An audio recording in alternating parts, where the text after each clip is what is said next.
त्यांच्यामुळे मी आज तुमच्यापर्यंत पोहोचले, नाहीतर आले असते का सांगा? त्यांचे मनापासून आभार आशुतोष दादांचे. आणि खरं तर मी तुमच्या बाबतीत मी आल्यापासून मी एक गोष्ट ऑब्झर्व केली की त्यांना कलाकारांचा खूप मान सन्मान आहे. ते कलाकारांचं म्हणजे मी आल्यापासून बघतेय आमच्या वॅनिटी व्हॅन मध्ये जे पोरींना लागल त्या गोष्टी, त्या सगळ्या म्हणजे खाण्याच्या गोष्टी, नाश्त्या सकट सगळं काही त्यांचं आम्ही बरेच ठिकाणी कार्यक्रम करतो दादा, पण काही ठिकाणी नसतं. तर खरंच तुमचं मनापासून आभार.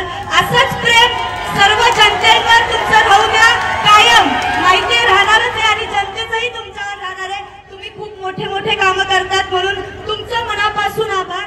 आणि राहिला प्रेक्षक वर्ग, बोलू का तुमचं? आम्ही कलाकारांचं एकच असतं प्रेक्षक वर्ग, ते तुमचं मला भरभरून प्रेम मिळतं. आज तुमच्या टाळ्या नसतील तर आज मलाही कुठंतरी काहीतरी खंत होईल, म्हणून तुमच्या टाळ्या मला खूप महत्वाच्या असतात आणि प्रेम ते भरभरून मिळतं. म्हणून तुमचंही मनापासून आभार. आणि सावकाश घरी जा बरं का. जय श्रीराम. थँक्यू आशुतोष दादा, मनापासून आभार. थँक्यू.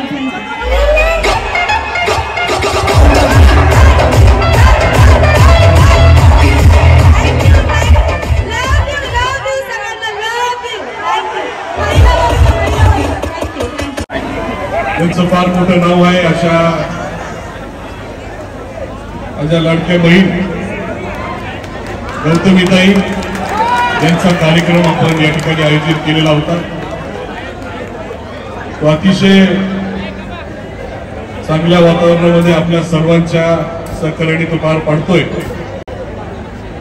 आतापर्यंत आपण सर्वांनी एकदम शिस्तीमध्ये संयम ठेवून हा कार्यक्रम बघितला आणि तो पूर्ण पण करायचा आहे अशी विनंती या निमित्ताने करेन. जी काही या ठिकाणी कला गौतमीताई आणि त्यांच्या सर्व लाडक्या बहिणी या ठिकाणी सादर करतायत, या कलेचा आपण सर्वांनी आदर ठेवून शेवटी त्या कलाकार म्हणून या ठिकाणी आपल्या कलाचं सादरीकरण या ठिकाणी करतात.